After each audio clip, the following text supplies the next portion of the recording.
फर्क। मैं निकल रही हूँ स्नेहा, आज लंच भी महिला मंडल की मीटिंग में होगा।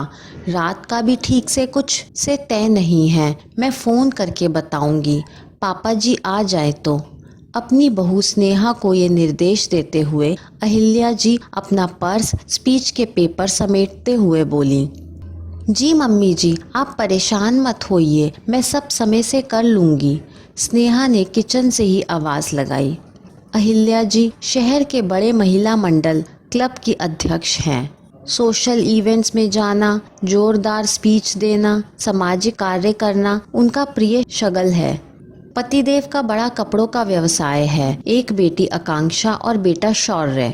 दोनों बच्चों ने एमबीए किया, परंतु बेटे ने पिता के इतने बड़े व्यवसाय को संभालना बाहर कहीं नौकरी करने से बेहतर समझा। फिर अहिल्या जी और उनके पति की भी यही इच्छा थी। जब घर में ही सब कुछ इतना अच्छा सेटल है तो बाहर बेकार में क्यों भटकना। उन्होंने अपनी बिटिया आकांक्षा के लिए भी बड़ा व्यवसायी घराना देखा शादी करने के लिए, मगर आकांक्षा को अपने साथ ग्रेजुएशन में पढ़ने वाला रितेश पसंद आया। रितेश अब एक मल्टीनेशनल कंपनी में इंजीनियर है और आकांक्षा एक कंपनी में मैनेजर के पद पर कार्यरत है। दोनों ही दिल्ली में पोस्टेड हैं। उन दोनों को सब कुछ अपने हिसाब का लग रहा था। हालांकि शुरुआत में अहिल्या जी और उनके पतिदेव को एक साधारण प्राइमरी अध्यापक के बेटे का ये रिश्ता पसंद नहीं आया, मगर बेटी की खुशी के आगे आज आकांक्षा अपने पति के साथ दिल्ली में बहुत अच्छे से सेटल है और अहिल्या जी संतुष्ट। यूं भी अहिल्या जी के पतिदेव अपने बिजनेस की व्यस्तता छोड़कर घर मामलों से कम ही मतलब रखते थे, तो अहिल्या जी को ऐसे ही एक समाज सेवा के अवसर पर स्नेहा दिखाई दी।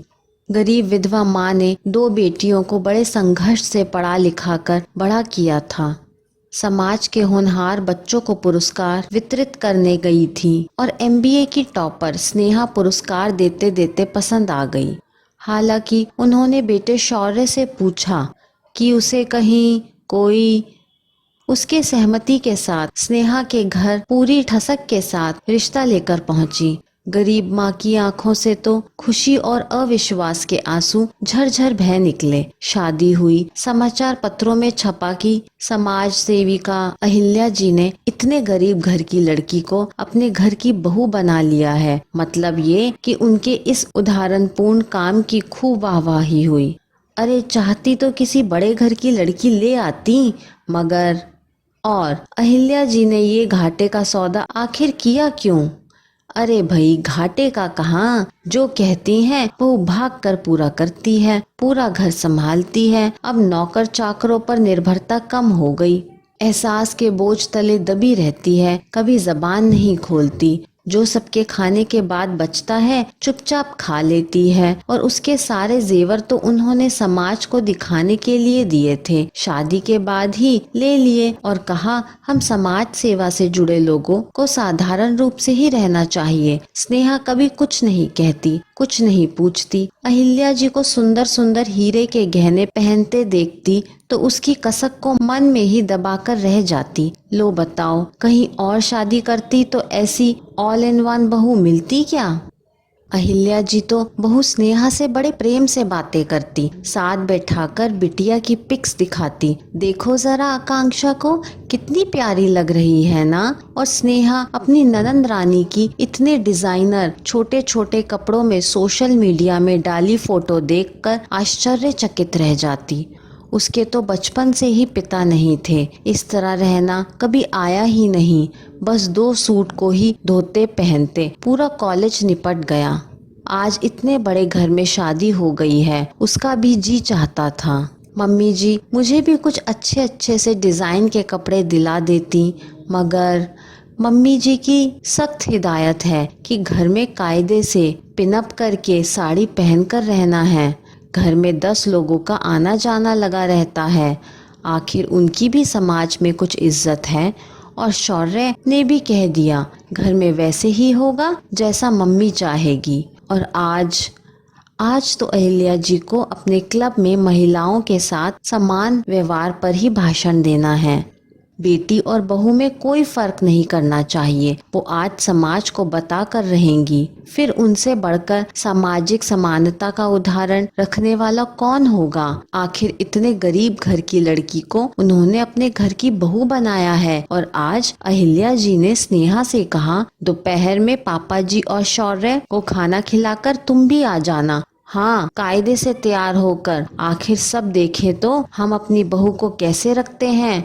और हाँ, मैंने अपने डायमंड के इयररिंग्स और अंगूठी चेन वगैरह निकाल कर अपने कमरे की बेड पर रख दिया है। आते समय पहन लेना। स्नेहा को तो अपने कानों पर विश्वास ही नहीं हो रहा था। किचन का काम लगभग पूरा हो गया था। स्नेहा ने अहिल्या जी के निकलने के बाद घर में ताला लगाया और फटाफट बाजार को निकल गई। आज पहली बार कुछ नया लेकर आई है। पापा जी और शौर्य भी खाना खाकर निकल गए। दोनों शाम को उसी फंक्शन में पहुंचेंगे। आखिर मम्मी को आज समाज सेवा का अवार्ड जो मिलने वाला है। शौर्य और पापा जी फंक्शन में पहुंच चुके थे। अहिल्या जी अपना भाषण दे रही थी। सभी की निगाहें स्नेहा को ढूंढ रही थी। इतनी देर क्यों लग रही है। आखिर ऐसा भी क्या तैयार हो रही है। अहिल्या जी का भाषण पूरे शबाब पर था। हम उन लोगों में से नहीं हैं जो बहू और बेटी में अंतर करते हैं। अचानक उनके शब्द गले में ही अटक गए। आंखें फटी की फटी रह गईं। हमेशा सिर पर पल्लू रखने वाली स्नेहा हॉल में मुख्य द्वार से प्रवेश कर रही थी। Dark blue jeans, yellow designer top, खुले लंबे बाल, सलीके से तैयार, मैचिंग आर्टिफिशियल ज्वेलरी, मतलब कि पूरा हॉल सांस रोककर उसे ही देख रहा था। सभी क्लब की सदस्य आंटियों ने अहिल्या जी को जी भर के बधाई दी। अरे भाई, भाषण के लिए नहीं, बहू को बेटी की तरह रखने के लिए। नाश्ते का दौर चल रहा था। स्नेहा ने अपनी प्लेट हाथ में पकड़कर कहा, ये मेरी मम्मी जी का फेवरेट कलर और ड्रेस है। मम्मी आकांक्षा दीदी को भी ऐसे फोटो में देखकर बहुत खुश होती हैं। मैंने कहा, आज तो मम्मी का दिन है तो सब कुछ बस वैसे ही होना चाहिए जो मम्मी जी को पसंद है ना मम्मी। अहिल्या जी से तो ना हाँ बोला जा रहा था ना। शौर्य अचानक से स्नेहा के नए रूप को देखकर प्रसन्न हो रहा था और अहिल्या जी सबसे प्रशंसा पाकर खिलखिलाकर वो भी खुश ही थी। आखिर उनकी बहू असलियत छिपाते हुए सबके सामने कह जो रही थी, देखा मेरी मम्मी जी मुझ में और मेरी ननंदरानी में कोई फर्क नहीं करती, है ना। ये कहानी आपको कैसी लगी मुझे कमेंट करके ज़रूर बताइए। कहानी पसंद आई हो तो लाइक, शेयर और चैनल को सब्सक्राइब करना ना भूलें। कहानी सुनने के लिए आपका बहुत बहुत धन्यवाद।